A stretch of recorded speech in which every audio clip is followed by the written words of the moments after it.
What's up, everybody, and welcome to the Garden Life podcast. We are the Duffin Decks. So we're on a journey of discovering what it means to live whole spirit, soul, and body. So listen along, watch us, and enjoy the journey.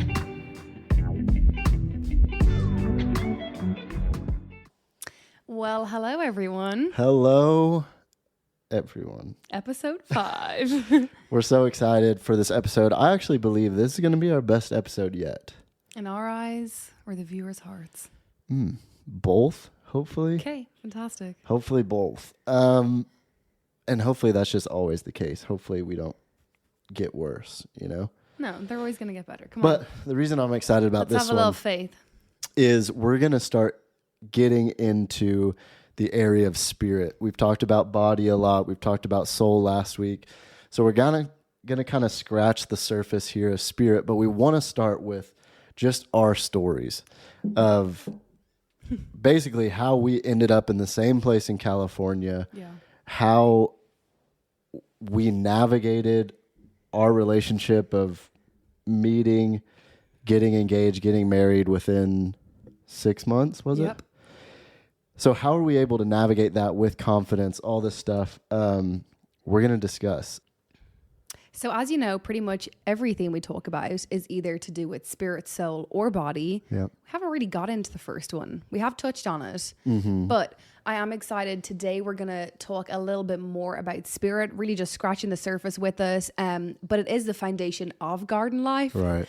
So we do It's a want big part. We do want to talk about it. And just before we get into it, so what we want to do today is we want to share our stories. We have awesome stories from before we met, but we really want to share how we met, how that was influenced by God, and just our story of meeting is crazy and cool. So we hope you guys really enjoy kind of really our favorite parts. But also, please keep listening. Just want to say, I'm a normal girl from Dublin, Ireland. I used to live in Dundrum, okay? Right beside Ballantyre. I'm a normal girl. And literally, spirit, like this whole thing we're about to talk about, God, spirit, it all just changed my entire life. Yeah. Like, my entire life. Yeah, and I mean, that's the whole point of even why we waited till episode 5 to kind of scratch the surface of spirit is like, we actually want to build equity with the listeners. We actually want you to hear us, understand our heart, that we're not trying to push anything. We hope that we come across authentic. We just want to share our experiences. Yeah. I feel like when it comes to this area of God or religion, I feel like most of the time, people that are turned off by it are actually met with just that. They're met with religion. Yeah. They're met with a bunch of rules, pretty much met with you suck at life. You'll never be good enough, and you have to earn God's love and all this stuff where it's just like, this is really depressing. Yeah. Why would I want to follow that? So that's not what we believe at all. We hope that you don't feel an ounce of religion from us. So, okay, so that might be a little confusing. People might be like, what do you mean you're not religious? Like, I thought you guys were Christians. You're talking about that guy God, right? Yes, we are Christians. The traditional way of looking at religion, unfortunately, has just been skewed and just it's just not that nice. Like, it's funny because where I'm from in Ireland, like I'm sure anyone listening would agree, I'd actually would love some comments. In Ireland, you're either Protestant or Catholic. You're either going to say that, or at least you're going to say, I was brought up Protestant or Catholic, or, well, my family was Protestant or Catholic, but like, I didn't. So, but it's funny because even if you're Protestant or Catholic, you might not even necessarily believe in God. Which is funny, I'm sure, for you to hear, like for Americans to hear, that's so unusual. So it's more from like our upbringing, where we were brought up. It's more culture. So I just feel like the word religion, it just isn't really a good stamp for us. Yes, we are Christians. We believe in God. Yeah. But today we want to tell our story that, well, hopefully you'll see that God is real, because that I want to tell you how do we know for ourselves and why do we believe that God is real? Mm-hmm. And we believe that the best way to explain that is through experiences, through our stories. Through being real. Yeah. So. And we'll let you guys see what you think. Yeah. So we're going to get into it. Like we said, this is our crazy story of like, how do we even navigate dating, married that fast with confidence, not go crazy. So everybody buckle up. Blake went a little crazy. It was a little crazy. So let's start this story with separately. How do we both end up in the same school in California? Yeah. So as some of you might know, I grew up in a town called Amarillo, Texas. Mm-hmm. I actually worked at a church there for about 7 years. Probably about the last 2 years of being there, I really just struggled with just being discontent. I felt like there has to be more to this whole thing. I feel like I was supposed to go out and experience more. I basically grew up in this town, lived here for a long time. I actually thought I would stay at this church for the rest of my life, I guess, and then just become one of the pastors there. Right. Like that's just what you do. You just stay there, kind of work up and become one of the pastors at the church you're a part of. But there was just something in me that felt like, no, that's not for me. Like there's more. I just kept hearing this word more when I would think about it. So oftentimes what I do is like I'll journal and I'll like talk to God about whatever I'm going through. Like I'm so frustrated, can't figure out why I'm frustrated, and I'll just journal, and then it'll almost be like he's writing through me. I'll just start getting revelation. Yeah, I'll just start writing stuff that I'm like, it just feels like, oh wow, now I have a whole new perspective on what I was going through. Yeah. And so I remember I was journaling, I was writing, I was praying like, okay, God, if I'm not meant to be here, then where am I supposed to go? Yeah. And I literally heard nothing, got nothing. And it was just like, okay, if you're not telling me to, what am I supposed to do? Like I was just looking for like, go and do this. Looking for a big sign. Yeah.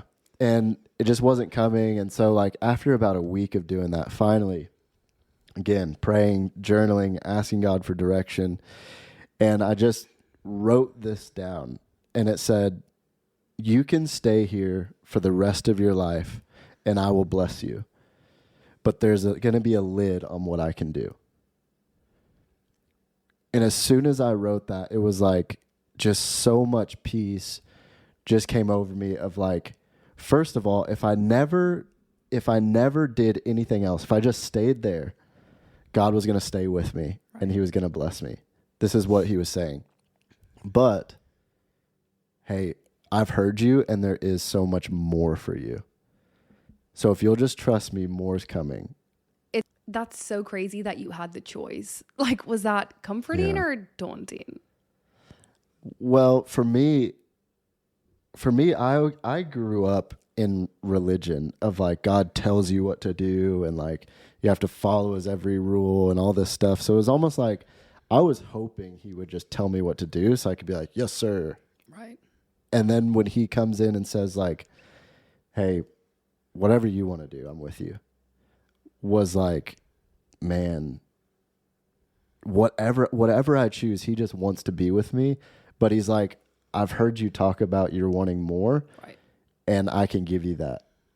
And so it was literally like, I wrote that down and I was like, okay, I want the more. I don't want there to be a lid on my life. I want whatever it is. That's good. And it was like, so what'd you do?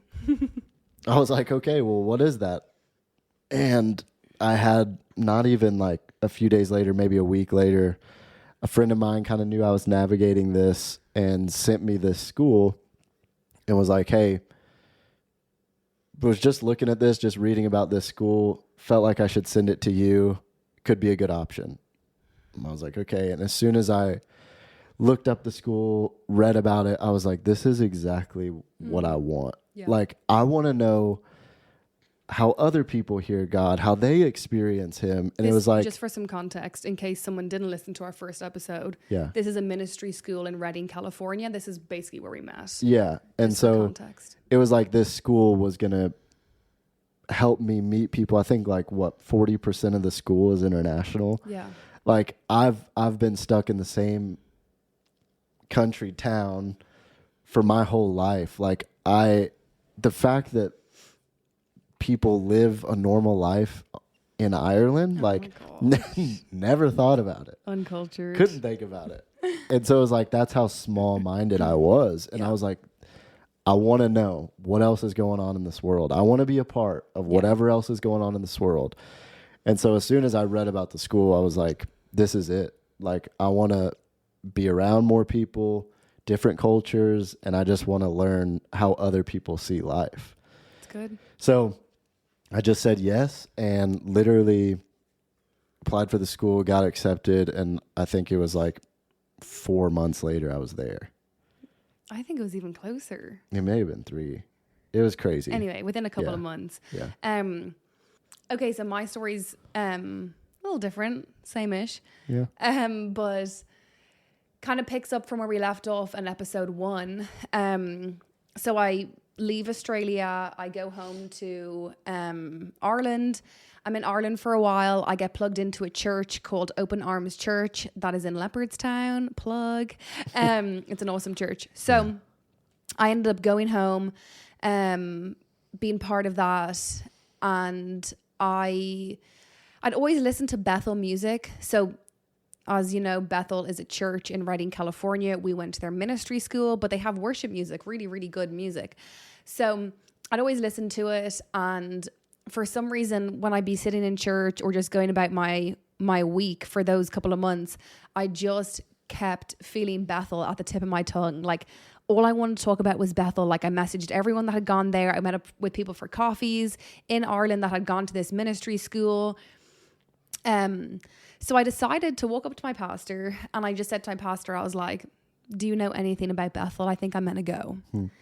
I don't even think I was thinking of the ministry school. I was like, maybe there's a job. Like, what happens? How do we do this? How do we get to Bethel? Because I'm going to go. And he said, I don't really know anyone in Bethel, but I know a pastor up north in Belfast who actually takes third-year interns from Bethel. It can be a 3-year course, and brings them to Ireland. He had great connections. So I got his number, and again, I just kind of felt in my spirit like, give it a couple of weeks to call him. Don't call him yet. And it was really hard for me because my personality is go, go, go.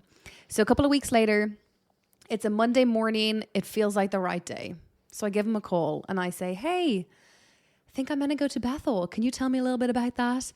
And he said, before you go for the school, I always recommend visiting first to make sure this is what you want to do. I'm going in about a month's time with a crew of people from my church, and I think you're meant to come. We have one or two spots available. A couple of people pulled out over this weekend. Crazy. And I was like, yes, I'm coming. I literally booked my flights on Aer Lingus and flew into San Fran, drove 3 hours to up to Redding in California, and spent a week there. It was one of the best weeks of my life. And as we're driving up, kind of, this is a way that, again, might sound hard to get your head around, but as we're driving up the driveway to Bethel, it's a big driveway, I just heard God say, you will be here for many years. So I kind of knew then, like, oh, this is where I'm meant to be for a while. So I went home to Ireland, I applied for the school, and I got accepted. So then I arrive as well in August. So we both kind of had our own journey of God speaking to us. So explain, like, what you mean by, like, you heard God say you'd be here for many years. Like, what is that to you? Yeah. So I guess my whole life, it started when I was in my teens. Like, whenever I would feel like sad or emotional, kind of similar to what you were saying, but I would usually journal. I think we called it like your diary back home, like you write in your diary. So I'd be writing in my diary and I'd be like, I'm so sad, I feel lonely. And then I would just, it's like God would just speak to me, the comforter. I would feel this comfort blanket over me, just kind of felt to me like someone's talking to me. And he would just say, like, you're not alone. I'm with you. I've created you for a purpose. I'm always going to be here for you. So it was always this still comforting voice. And it was very clear. Yeah. So when we're driving up this driveway and I just I hear like it's almost, in your it's spirit. Yeah, it's like my voice. Yeah. It's kind of like Vicky's voice, but it's like, I wouldn't have said that. Right. Exactly. Like, you're going to be here for many years. And I was like, okay, sure. It was true. Yeah. So. Well, that's perfect into, well, how the heck is that possible for you to be here for many years when you're on a M1 visa? Maybe. A school M1? visa? Well done, I think that's it. Yeah. So like currently that really isn't possible Right. for you to be in America for many years. Yeah. So Have to get a job or marry this someone, I is guess. this is where it gets very interesting. Vicky and I meet 2 weeks into school. Crazy. We haven't really told that story, but I used to work at a boxing gym in America, and when I got to Reading, I was like, man, I'd love to just do some boxing workouts because I got a little heavier. And so I was like, need to get back in shape. Couldn't find a place. And then they add us all to this Facebook group, the first year students. And I see this girl, or I added her before was the thing. Yeah. You've been stalking me. Anyway, she posts like, I put up on, at? this was the first time I ever did a Facebook story. I don't know if I even knew what they were back then. I put up a Facebook story saying, do you know anywhere that you can box in Reading? That's it. And you write back straight And away. I'm like, crazy. But he had his eyes on me. He's not telling you the full I've truth. looked through her photos before this, but I was like, I was seriously like, I brought my boxing gloves from home, and I need to share a part about that. So I was bringing 120, is it the 23 kg, whatever you guys say? 50 pounds. 50 pounds. Yeah. I was bringing one big wheelie bag over to America. And then I was literally said to my mum, I was like, no, wait, I have to fit my boxing gloves and pads. Hilarious. Like I have to. And she was like, I mean, you could just pay for another bag. It was like €70 for a second bag. And I was that adamant and they couldn't fit. I didn't know you paid for a whole nother bag. So I paid for a whole other bag and then I just brought a bunch more clothes as well. But I was so adamant that I had to bring these boxing gloves and pads. Well, good thing you brought another bag because you never went back to Ireland. No, seriously. Spoiler. Anyway, so she makes this post and I'm like, what the heck? Like, I've literally been trying to find a place. So I just messaged her back and was like, hey, if somebody tells you there's one, let me know. And hey, then, if you end up finding one, let me know. Yeah. Yeah. And then she knew what she was doing. She was like, well, you know, I brought my mitts as well, so we could just do a workout. And I'm like, hey, you're speaking my language. So I wanted to meet you in school to make sure you weren't a creep. Yeah, so we hadn't met yet. Like, this was just online in the Facebook thing. Whatever. So we're like, okay. She's like, well, let's meet at school. She wants to make sure I'm not a psychopath. And so we like say hi to each other, exchange numbers in school. Probably like it's so a funny. 3-minute interaction. I'm like, do you have WhatsApp? He's like, yeah, I think we can iMessage too. I'm like, I know, but I use WhatsApp. I didn't even know what WhatsApp was. You didn't? No, I didn't have a clue. That's all Irish people use. We do not iMessage each other. So Blake, now, the only way that we text is through WhatsApp. Yeah, which is still so strange. But I feel like it's more personal and private, and that's probably not true. It's probably the opposite. Yeah, I had no idea what WhatsApp was. I had to download it and then get her number. So this is kind of just how everything got started. We exchanged numbers. I end up picking her up. We drive to a park and we like do this boxing workout. As cheesy as that sounds, it was fantastic. I held mitts for her, wrapped her arm, or oh my wrapped her goodness, hands. you did. No, I think the second time you wrapped my hands, and I was like, he's touching me. So it was like, could be a rom-com one day. Oh my gosh! But yeah, so it was do so this. Innocent. We do this boxing workout, and like honestly, the rest was history. Like, I think we might have done that twice, and then I finally asked her out on a proper date. Our first date, we spend like 5 hours literally just sitting under, it's like a river and a bridge goes over it, sitting by the river, and we talked for 5 or 6 hours. And we talked about everything. I think we were both at the stage where we knew the next one's the one we're marrying. Like, we're not messing around. Before that, God had said to me, I was like, why haven't I found the one? Like, where's my husband? And he said,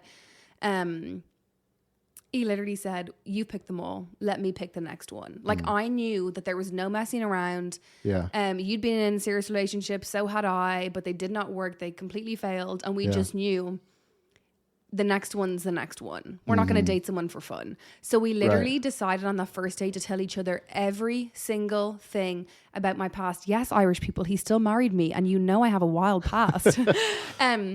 We literally decided, it was just like open and honest. Like, I'm not going to hide anything. Like, this is who I was. This is who I am now. My life has completely changed, but just so you're aware. Yeah, I mean, the thing that was so cool was, like you said, we both had a failed relationship, and then we both spent like, it was literally almost around the same time, and then we both spent like a year and a half kind of healing, getting to know ourselves again, all that stuff. And then so when it was like, when you and I met, it was like two whole people are like, hey, this is what I want now. I know what I don't want. 100%. And this is what I want. Are you good with that? Yeah, I'm good with that. Are you good with that? It's kind of what I want too. Like, so it did just so happen that we really enjoyed a bunch of the same stuff, which is so strange. So strange. For me, I mean, like I said, I barely even had a passport before we met. You got one about 2 months before, because you knew you might need one to travel. And now I'm on this date with this Irish girl. Like, my mind is just blown. And the fact that we're able to connect the way we are. So anyways, I'm all in after this first date. Like, this is crazy. Like, people would always be like, oh, when you know, you know. And I'm like, yeah, no, that's not true. Like, you got to work at it and figure it out. Can I just tell a funny story? I guess. He might not keep this in. But what are you going to say? We're under this bridge and there's no toilets like anywhere nearby. Goodness. Like, there's just no toilets. So Blake's like, literally it felt like we already knew each other. You might not have done this if it wasn't going this well, but you were like, I'm just going to like go over there and wee. I started that. Yes, you weed first. Is it I don't remember. Do you guys that. call it a wee? No. You went and peed? Yeah, but we probably is. It's a bit nicer. Better, yeah. Blake went over and like, well, there's nowhere else to go, and we're there for 6 hours, and we're drinking. Yeah. You brought me to Starbucks. I was having like I don't know. You had a coffee, and I just had like matter. Whatever. I had to pee really bad because we're sitting there, and we're by a river, so it's just making it worse. So Blake goes to wee, and he comes back, and I'm like, all right, my turn. And he's literally like, what? I'm like, well, it's the same thing. I'm going to go pee too. I've been sitting here for 4 hours She literally walks off and goes and squats in a bush on our first date. It's fantastic. I don't think anyone knows that part. No, absolutely. Yeah. What are you going to do? So, it's just like, that was that was right then. I was like, I'm going to marry this girl. Oh my gosh. No, I had to get past that. I'm just kidding. It was funny. So literally the first day, I'm like all in. Like, yeah, this is the girl I'm gonna marry. But internally, I'm like, I'm going crazy. There's no way you could know this fast. Like, do I love her? Like, these are kind of the things I'm thinking, and I'm like, that's what it felt like. I'm like, hold on, Blake, you better slow down. Like, you just moved here. He's a real follower, folks. You just moved here. You've been here for 2 weeks. Yeah. You've known this girl for 1 week. Yeah. And now you want to marry her. So, like, this is the inner dialogue that's going along.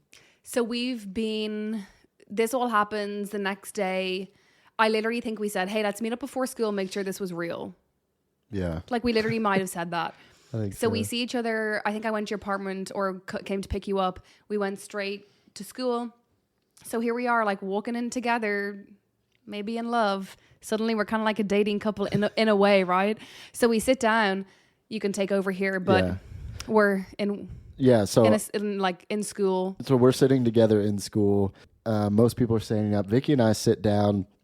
We're holding hands, and like we just start praying together, and listening to the music.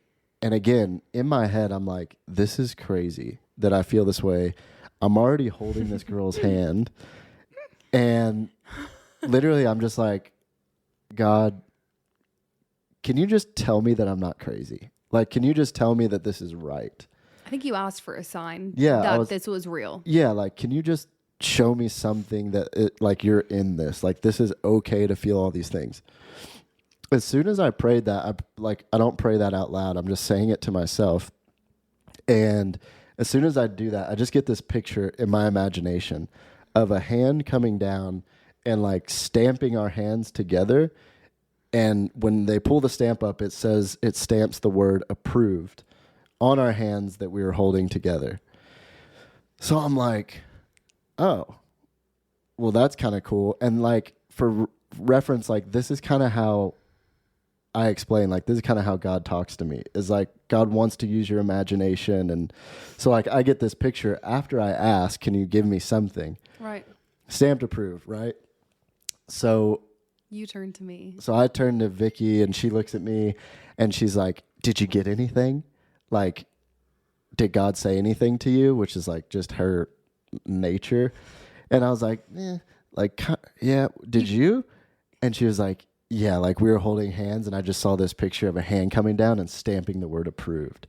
And I'm just like, my mind is absolutely blown. Yeah. I'm like, what? I don't think I even told you right then that I saw the same thing. Did I? I don't know. You might have said. I was like, oh yeah, me too. Yeah, I don't know. And like, it's exactly what he got. It was literally the exact same picture she got. And I'm like, wow. With the word approved. Yeah, like I'm like, how is that even possible? And so I try to just play it cool. And I'm like, yeah, well, I got the same thing. So now I'm like in my head even more of like, okay, God, I feel like that was you. You just said you approved this relationship. You gave her the same thing. Wow. And you would think that would be like enough confidence of like, hey, this is right. You would think. But I'm still like, I can get in my head sometimes. Yeah, just a little bit. So I'm like, okay, that was crazy. But still, give me more. These emotions, like I want to marry her yesterday. Next thing, I'm in my head still, God, can you just tell me like this is okay? And well, you wanted another sign. You wanted him to say something exactly. else. I just needed more confirmation, more approved, another more thing whatever. still in my head. So one night, this is backstory to where I'm going to get. One night, Vicky is like, it's starting to get cold in Northern California, and she's like, I just need a hot water bottle. And I'm like, hang on. A hot water bottle. Yeah. I might not have understood you. Well, I didn't understand you. I was like, what are you talking about? A hot water bottle. Hot water bottle. I'd never heard of it, seen it, didn't know what it was. And she's like, maybe we can just go to Walmart and find one. And I'm like, I still have no idea what you're talking about. We go to Walmart and she asks an employee at Walmart, which they're always super helpful. And they're like, a hot water bottle? Like there's some lukewarm ones on aisle 12. That was amazing. I was like, oh, that's good. And then you were like, no, they mean like a bottle of water. Yeah, like water literally bottle. What I thought. So I still don't know what this thing is. She finally like Googles it and shows me, and I'm like, it just looks like a whoopee cushion. Yeah. For Americans that don't know, just Google it. It basically looks like a whoopee cushion, and you fill it with hot water, and then you can put it on your stomach or your back, or it's just cozy. Yeah. Anyways, the winter tradition. This was the first time I'd ever heard of a hot water bottle. The next day, we're doing this exercise in our group at school. So there's like 1,200 students, and then they divide you into like groups of 30. So you're in a smaller group. The whole exercise is this. It's to help you hear God's voice, right? So they want you draw a name, and then you go and you ask God like for an object. And when you ask, like something will come to your mind in your imagination, right? And then you go a step further and you're like, okay, well, why did you give me that object for this person? Like I could have drawn Sheila. And let's say I pray and I just get a picture of a shoe. And I'm like, okay, well, what does that mean to them, God? Why did you tell me a shoe? And he's like, well, I want you to tell them that I love to walk with them. I want to direct their steps, and I'm asking them to take a big step of faith into something new. Right. Are you following me? Fantastic example. Yeah. So it just helps you hear God's voice in a creative way. Now, I'll tell you the hot water bottle thing. So I go in literally the next day, and we're doing this exercise. This girl gets up, and she's like, oh, I drew Blake. So we have to go and stand up, and she's like red-faced. And she's like, I was so embarrassed to do this. I didn't even want to bring this thing to you because it's super weird. But when I prayed, I just pictured this pink hot water bottle. She was from like the Netherlands or something. She was like, I literally brought this from home. And she's like, I felt like I was supposed to give it to you. And I'm just like, no freaking way. First of all, I've never seen one in real life. And I'm like, what? And then she starts like, and the reason I felt like I'm supposed to give it to you is I feel like it's a symbol of like this thing is going to bring you comfort. It's going to bring healing to you. And like literally just start speaking to what Vicky will be for me in my life. Mm-hmm. And this like blew my mind. I'm sure you're listening and you're just like, no freaking way. And literally that's exactly how I was. I was like, no freaking way. I don't know what this thing is. Never saw one in real life. Never mentioned it to anybody. And now this girl the next day hands me her hot water bottle she brought. Like, it was so cool and so unbelievable that like God would care that much to do something like that for me, just to be like, hey, I'm with you. Hey, I'm leading you. Hey, I'm in this relationship. I brought you Vicky. Oh Like, my gosh. You guys are made for each other. Yeah. Like, here's the hot water bottle for her. Also, sweet. Thanks, God. Nice for me. I've literally don't know if I could have got one in America. So, exactly. So he walks in to the main service. He's finished his class. He walks back in, and his face, he's literally like, and he pulls it out of his bag and holds it up. And I'm like, where did you get that? That's my hot water. Like, I thought he went to buy it for me. And he told me the story, and it was like, gosh, the joy, the peace, the excitement. Like, yeah. I'm like, is this enough, babe? Like, we are literally destined to be together. Yeah. Like, and you knew that. You just also thought it was crazy that like this could happen. Well, I was just in my head. Yeah. So yeah, that was freaking wild. And honestly, from that, it was like, okay, we're getting married. Yeah. And then literally got engaged, married like maybe a month after or something crazy. Possibly. Somewhere around there. It was just time and time again that God spoke to us. We'd had previous experiences when I was in Ireland and you were in Amarillo. Like, you know, we've been Christians our whole life. This is, you know, God has spoke to us. We've heard his voice, but it was just so sweet that he was in the relationship from the start, always talking to us about each other, always saying like, it's actually funny. Just one piece we forgot was about 3 days before Blake and I met, I decided to write a list of every single thing that I want in a husband. It is about a 6-minute email if I read it to you. And it was called My Power Man. And I wrote literally like one of the things was, I pray that after a stressful day, I'll come home and the bath will be running for me. I was so unbelievably specific. A strong man, but gentle, like literally just described everything I want. And then 3 days later, he brought me you. And you are every single thing times 1 billion of what I wrote. Like, that just shows that like when you ask for something, you'll receive it. Like, God loves you. He cares for you. Like, he has the best for you. Yeah. When I finally gave it to him, like, I always knew one day, like all the girls back home know me so well, like I always had the faith, one day I'm going to find my man. Like, I'm going to. But when I let God get involved and brought me my right man, okay, he's got to bring me to America for it, but so be it. I would have traveled anywhere for you, baby. So sweet. But I mean, to tie it back to the beginning of this podcast is like, this is how we believe it was supposed to be. Is like, we were created in the image of God. We were created to be in relationship with him. And it's not this religious constricting, you better do the right thing or else. It's like, it's freedom. It's freeing to be like, you know what? I don't know it all. Yeah. I need help. Yeah. And you have somebody to go to that does know it all. Well, Ephesians 3:20 like literally says that he will give us more than we could ever ask, imagine, or hope for. Yeah. And that's basically what he's done for me my whole life, that no matter what, I have had the hope and faith that everything's always going to be okay and get better. And that's Yeah. what he promises us. And also kind of what helped me before is when I talked about in my story, like how we weren't created to live a life without him, but I felt this void my whole life. And then when I kind of gave everything to God and put all my faith back in him, that's when I stopped feeling empty and I felt complete. That's when I felt complete.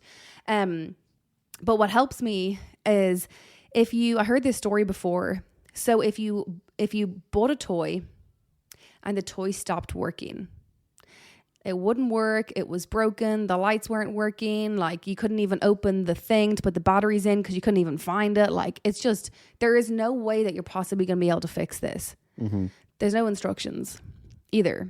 Well, who do you go to? You're going to probably try and call the person that made the toy. Yeah. Because the person who created the toy is going to know what it was used for. It's going to know what it was created for, what it was used for, what it was designed for, and just how it works. It's good. So if we're broken and we're not working and we're sad and we're lonely and we're deflated, we pull for all this stuff that's right in front of us, a new car, a new house, a new this, a new that, maybe a better job will fix it. Yeah. Why don't we go to our creator? It's good. God created us. It's true. Yeah. That's truth. He created us. He created me. He created you. He created all of us.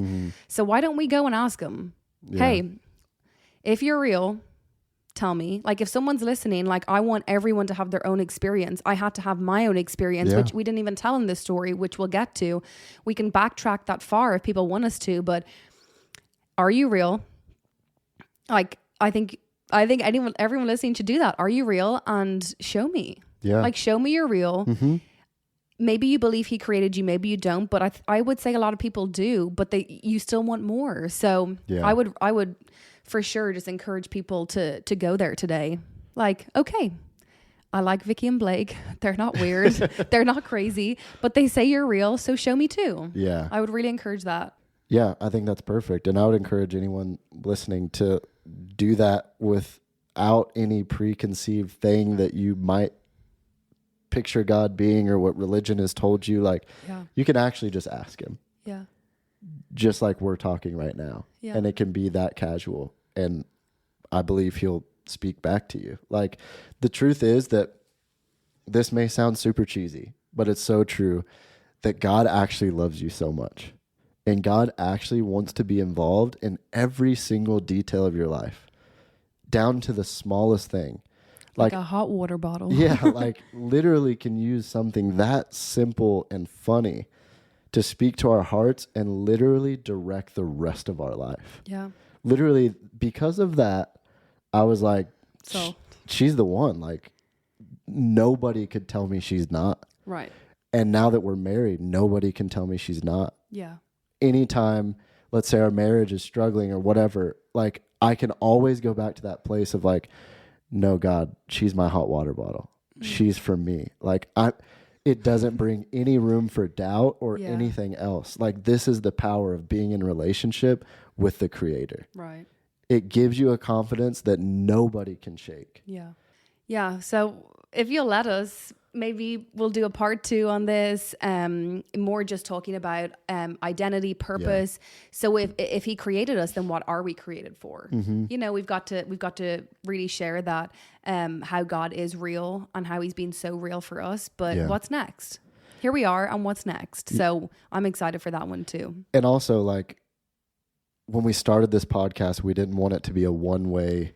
Yes. That's not even a conversation. We want it to be dialogue. So please go to our Instagram, the Duff and Dax, DM us, whatever. We'll find the best way to chat. If you have questions, if you want to know more, please let us know. Like, we want this to be a dialogue. Yeah. So thanks for watching. Thanks for listening. See you next time. See you next week.